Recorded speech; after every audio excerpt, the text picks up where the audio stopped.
Welcome to the Talkin VAWLS Network. My name is Boogie Bentley. It is Gator Hater Week. How you guys feeling about the matchup? Tennessee and Florida in the swamp. I read the comments. I see some of you guys on Twitter, and it really seems to me like we're going to play the 85 Bears instead of the 2025 Florida Gators. And you can go over and look at Florida linebacker Aaron Childs. He's feeling confident going into this game too. Here's a tweet from Fox Sports Knoxville. Says Florida linebacker Aaron Childs says the Gators are making this week's game against Tennessee personal and calls for the Gators to beat the Vols. Here's the quote: "We're willing to make it personal, it being a rivalry game." That's the standard going into this week. Looking forward to staying to that standard and making it 11 straight. Thank you to Aaron Childs for the reminder. 11 straight losses to Florida in Gainesville. You got to go back to 2003. Philip Fulmer was the head coach. Casey Clausen was the quarterback at Tennessee. What else happened in 2003? Well, the United States invaded Iraq. Later that year, Saddam Hussein was captured. Apple launched the iTunes music store because the iPhone wouldn't exist for another 4 to 5 years after that. Arnold Schwarzenegger elected governor of California. 50 Cent. Do you kids out there, do you even know who 50 Cent is? He released his debut album in 2003. Bottom line, it has been a minute. It has been a minute since Tennessee beat the Gators in the swamp. But guess what, man? None of that matters. What happened in 2003 doesn't matter. What happened in 2012 doesn't matter. What happened, everything that happened prior to Josh Heupel taking this job at Tennessee in January of 2021 is completely irrelevant. Josh Heupel was actually asked about this. He was asked about the streak yesterday when he met with the media. Let's take a listen to what Josh Heupel had to say. Much is going to be made this week about this streak going back to 2003 in this game.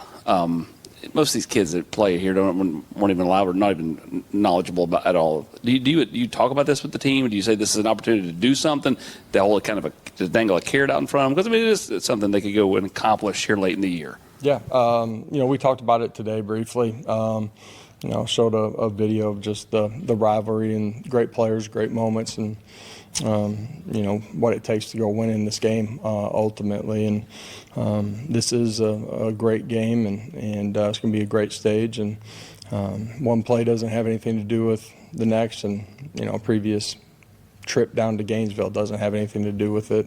You got to prepare the right way, you got to practice the right way, and you're going to have to go play extremely well in this one. You look at,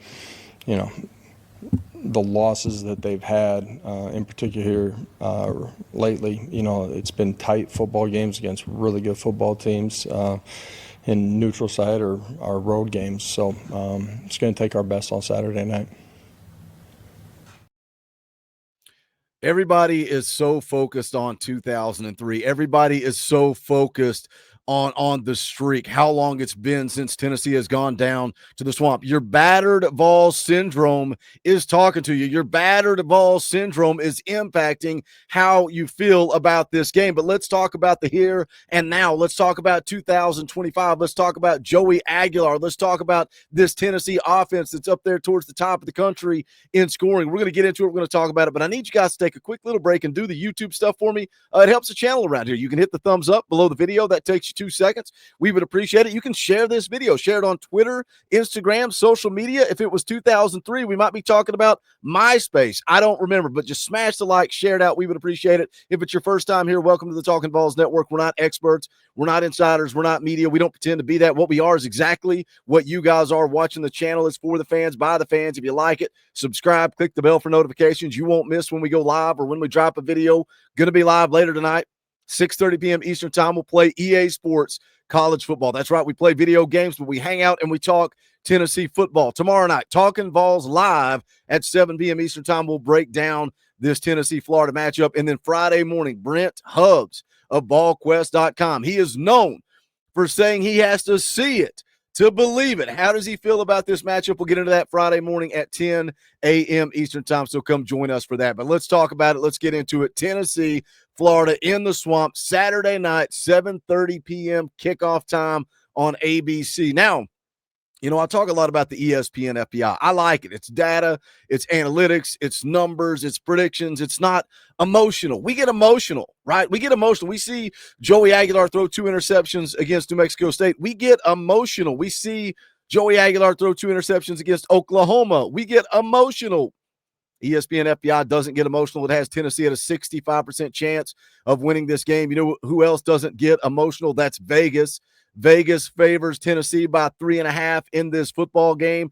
The Gators have lost 4 out of their last 5. But again, everybody's going to be talking about the streak. Everybody's going to be talking about what Derek Dooley did in the swamp. They're going to be talking about what Butch Jones did in the swamp. They're going to talk about every coach prior to Josh Heupel. They're going to talk about all that history going back to the streak to 2003. Let's just compare the losses by these two teams, right? Tennessee, everybody that's down on Tennessee, you've got 3 losses, and all 3 of those losses are coming to top 10 opponents. And I get it. You want to win those games, but you lost a game to a top 5 Georgia team who only has 1 loss on the season to Alabama. You make a field goal, you're beating that Georgia team.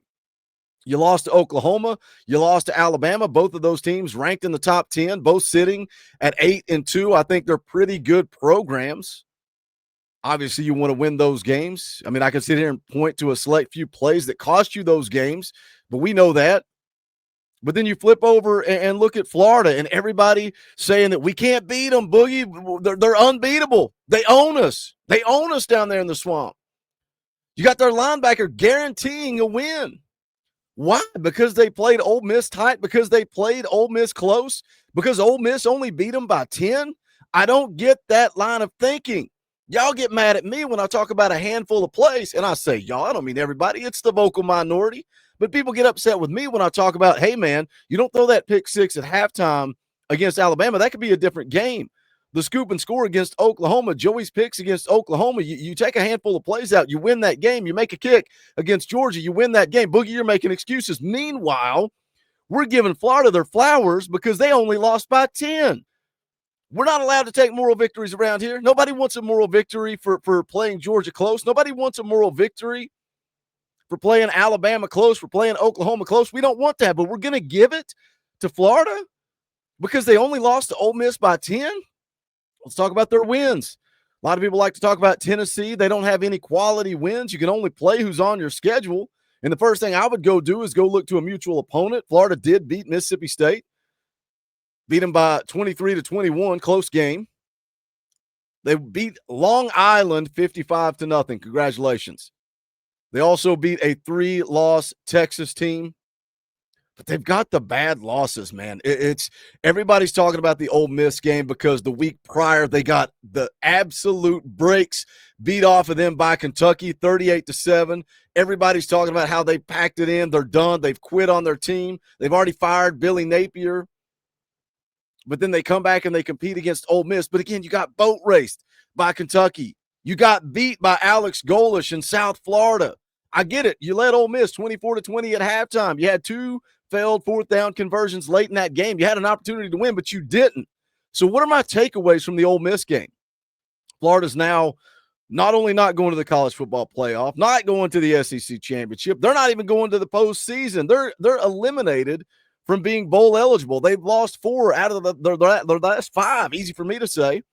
They checked out versus Kentucky, but then they went toe-to-toe with Ole Miss. How do they feel about this Tennessee game? How do they care about this Tennessee game? Because it certainly feels to me like they are more worried about hiring Lane Kiffin than they are winning football games down there in the swamp right now. You look at what they do offensively. They're 15th in the conference in scoring offense, 15th in the conference in total offense, 12th in passing, 13th in rushing.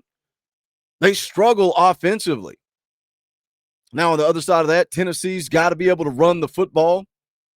I think that's a big key in this game, and I think Tennessee tried to work on that against New Mexico State.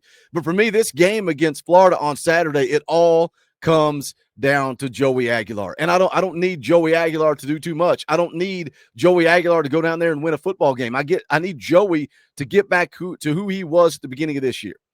Don't turn the football over. Don't put the football in harm's way. Live to play another down. Throw the football away. Take a sack if you have to. I think that's a big part of this game. But for me, when I look at these two teams on paper, when I take the logos off the side of the helmet, I'm rolling with Tennessee every single day of the week. But the battered Vols syndrome has everybody so upset, so concerned, so worried because it's been since 2003. Florida linebacker guaranteeing a victory against the Vols. How we feeling about this thing? Jump in the comment section. Let's talk about it. As always, smash that thumbs up on the way out through. Go check out bonfire.com/store/Talkin VAWLS. Check out brand new Talkin VAWLS merchandise. We got a Christmas ornament. That's right. I challenge you guys. Go check out the Buck Fama Christmas ornament. Hide it on your tree. Don't tell your wife. Don't tell your family. Hide it on your tree and see how long it takes them to find it. We got brand new coffee mugs. We got all kinds of stuff over there. Go check it out. You can also support the channel by becoming a member. Hit the join button down below. It's only $1. We appreciate the support. Helps keep the lights on around here. But that is going to do it for this one. Join me live tonight, 6:30 p.m. Eastern time. We'll talk about it. This is the Talkin VAWLS Network. My name is Boogie Bentley. Go Big Orange.